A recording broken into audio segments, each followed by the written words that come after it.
terkait dengan kekuasaan. Mana yang paling dominan? Ya. Apa sistem yang dominan atau orang yang menempati sistem itu, kekuasaan itu? Silakan Bang Reni. Ya, Bang Reni.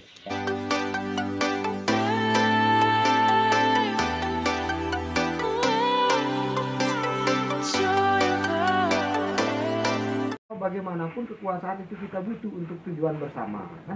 Dibuatlah sistem-sistem, berbagai sistem itu, kan? Nah, sekarang ini kekuasaan sudah kita sepakat, memang punya potensi membahayakan, tapi juga kita butuhkan. Nah, sekarang dalam kenyataan bahwa kita butuh kekuasaan itu, kita telah ramus dengan rupa bagaimana supaya kekuasaan itu mencapai tujuan kita bersama, kan? Nah, Bang, ya. Mencapai tujuan kita bersama. Oke.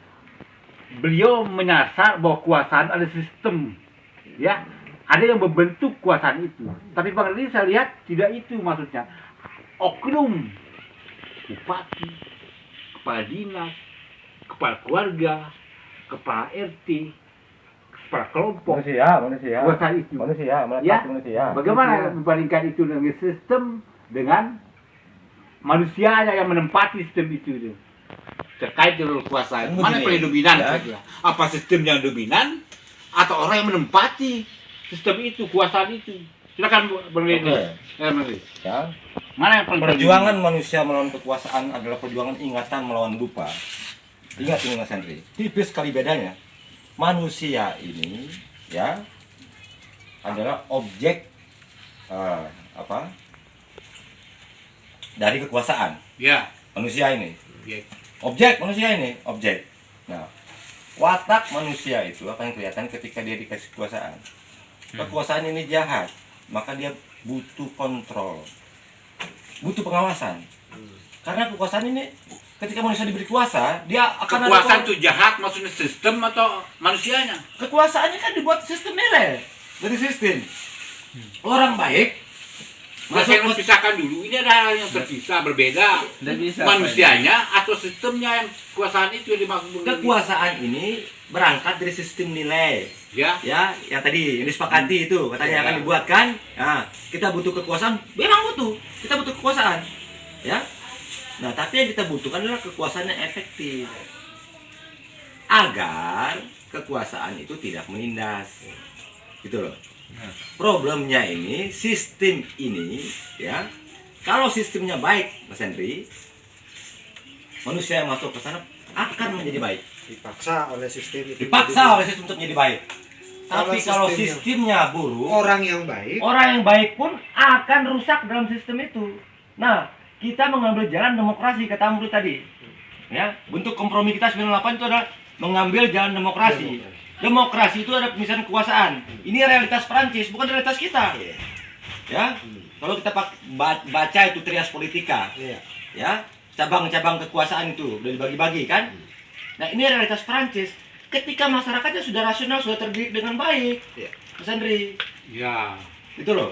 Artinya Bang Amru ya, dari Bang Reni itu bisa enggak ya, kalau memang kekuasaan sebagai satu hal yang dominan ya, dari bottom itu, di bawah itu, pada top itu yang bisa nggak kita gerus sedikit demi kekuasaan agar menjadi walaupun nggak balan ya antara top dengan down itu, dengan bottom itu, kira-kira bisa nggak kita gerus ya agar tidak terlalu dominan? Kan kita lihat kalau terlalu dominan kekuasaan. Saya memandang dengan dua cara. Di Indonesia kan kekuasaan itu dilenturkan. Kekuasaan itu dilenturkan karena kita menjadi orang republik kan, bukan seperti orang di Arab Saudi sana yang punya sistem bernegara itu bernegara otokrasi kan. Kerajaan dengan republik kan beda, tetapi substansinya itu kan itulah kekuasaan. Maukah kekuasaan itu di dalam bentuk republik yang demokratis itu tetap kekuasaan Pak Henry. Tetapi bagi saya, kekuasaan itu saya pandang apa adanya dia. Dia buas kekuasaan, Pak. Buas kekuasaan. Maka pandangan saya atas siapapun yang berkuasa itu saya anggap dia regimun, jolimon. Sebab di dalam Quran itu kita lihat pandangan ke belakangnya umat manusia diceritakan. Tidak ada yang benar, Pak. Tok sekarang tiba-tiba kita yang namakan seorang demokrasi begitu. Tidak ada yang benar. Macron, Emmanuel Macron itu, Prancis. yang katanya itu bapak namanya revolusi peradaban dunia hari ini. Tidak ada yang benar, dia juga pakai jam mahal kok. Patek Paris gitu. Tapi ketika itu di blur kemudian, artinya tetap korupsi, nepotisme yang ada di dalam kekuasaan mau yang dinamakan di dalam yang kita bawa ini nilai. Loh, nilai yang namanya peradaban, nilai yang namanya itu demokrasi hari ini. Terus kita mau berharap banyak sama mereka, tidak bisa, Pak. Kita berharap itu tidak bisa. Di dalam Quran itu tidak bisa kita berharap itu kepada selain Tuhan, itu tidak bisa. Nah, kalau demikian, itu. Tidak, artinya apakah dengan pandangan seperti itu kemudian kekuasaan itu kemudian menjadi seperti apa kata saya? Enggak, apa adanya kekuasaan saya lihat. Sebagaimana apa adanya api membakar. Sifat dasarnya dia. Saya memandang Pak Hendri ini sifat dasarnya sebagai seorang Pak Hendri. Ada salahnya, ada benarnya, ada sok-sokannya, ada gayanya. Kalau main tuh ada licik-liciknya. Apa adanya dirimu, Pak.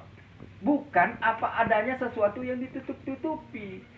Makanya saya berpandangan itu atas kekuasaan ini. Kekuasaan yang mau ditutup-tutupi dari kacamata kita tidak bisa. Itu namanya kafaro. Kita menutupi yang sebenarnya. Tidak bisa. Jadi ketika ya apa adanya, kita pakai beda apa adanya. Makanya kita kita membaca yang menciptakan pisau bedah, psikoanalisa seperti Marx ya, itu Karl Marx itu membuat pisau analisa dia. Bukan dia itu seorang ateis yang tidak bisa kita imami. Enggak, dia menciptakan cara berpikir untuk membedah-bedah. Pandangannya dia kayak Tan Malaka dengan Meniloknya, terus kayak siapa namanya yang dekonstruksi Jacques Derrida itu punya cara memandang menggores sesuatu untuk disajikan. Kita memandang apa adanya dia. Itulah namanya psikoanalisa, kan? Nah, pandangan-pandangan seperti ini mampu enggak kita pandang kekuasaan itu apa adanya dia? Oh, enggak mampu, Pak. Enggak setuju kita bahkan dengan kekuasaan yang macam begitu terus. Dengan kekuasaan yang cara pandang yang bagaimana kita memandang ini. Oh, pakai sistem khilafah katanya. Sudah sanggup enggak engkau menggunakan itu? Ini pisau loh. Pisau membedah kemasyarakatan ini dengan khilafah, betul. Mana hukum? Hukum zina. Pukul pakai ini sampai mati, rajam. Sanggup enggak? Yang curi pakai sistem khilafah, potong. Sanggup enggak masyarakat itu? Jangan gini keluar gini pakai gini. Tapi dia enggak menggunakan itu. Kan keliru jadinya kita. Ini semua pisau bedah kemanusiaan. Termasuk kekuasaan itu untuk membedah kemanusiaan. Tujuannya berkuasa itu apa? Kalau berkuasa itu untuk melanggengkan kekuasaan, maaf, saya nggak setuju. Tetapi kalau kekuasaan itu untuk memanusiakan manusia dari kegelapan ke arah yang terang, yes. Orang-orang yang tercerahkan tuh, yes. Francis Fukuyama walaupun Kristen atau mungkin bahkan tidak bertuhan, tetapi pisau bedahnya kerangka berpikirnya tentang kritik atas negara adalah membangun negara. Ya, saya Oke, sepakat. ada yang menarik tadi Bang Roni. Kekuasaan itu cenderung buas, beliau bilang. Itu dibenarkan oleh Adegium Yunani kuno, Plato itu bahwa Dari kekuasaan sisi- itu cenderung Padahal tadi itu kan muncul tadi itu bagaimana cara menggerus itu. Enggak, biar tidak terlalu dominan dia Nah, kekuasaan. makanya sekarang kita harus geser, kita berbicara kekuasaan dalam artian sistem, kan?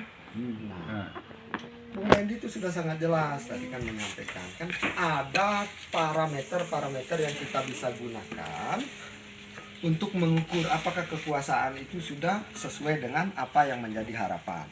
Kalau tidak sesuai, ada juga mekanisme kontrol yang bisa kita lakukan, kan? Nah, saya melihat persoalan ini sebetulnya persoalan simpel, kan?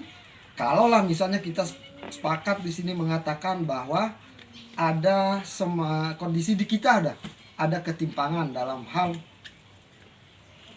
relasi kekuasaan misalnya. Nah, kita tinggal lihat saja. Sangat mudah kita dekati di mana simpul-simpulnya itu, kan. Nah, kalau kita berbicara kekuasaan dalam artian sistem ini, kan. Nah, bukan begitu, kan? Ya, Sederhana itu. Misalnya, Nah, itu anu dengan contohnya dia.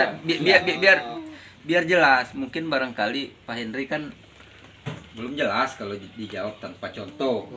Misalnya rezim hari ini, orang juga nggak jelas rezim Meli ini tuh siapa, bro, katanya kan. Dan jelas rezim hari ini siapa, bisa jadi apa namanya, kepala rumah sakit sana misalnya kan.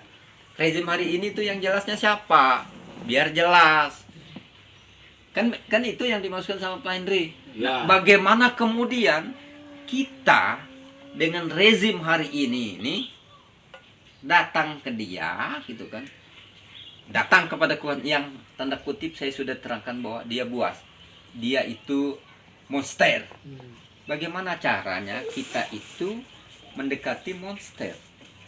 Monster loh ini, kekuasaan ini. Rezim ini monster. Jadi kita mau demo ke Jokowi. Monster loh, hati-hati loh. Tentara-tentaranya banyak. Kepolisiannya banyak gitu kan. Haruslah kemudian masyarakat ini tahu bahwa yang dipilih dulu itu adalah anaknya. Anaknya bukan. Anaknya katak itu apa namanya itu? Berudu. Jadi cebong ya. Lu sekarang kau bilang sama Jokowi cebong? Enggak lah. Ini monster. Haruslah kita memandang apa adanya. Hari ini apakah dengan dulu Jokowi masih jadi cebong atau hari ini Jokowi sudah jadi monster kekuasaan? Yes, Jokowi yang hari ini. Kan ada caranya kan?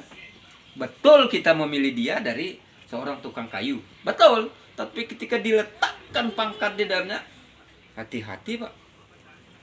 Lebih monster daripada monster yang pernah kita tahu kan.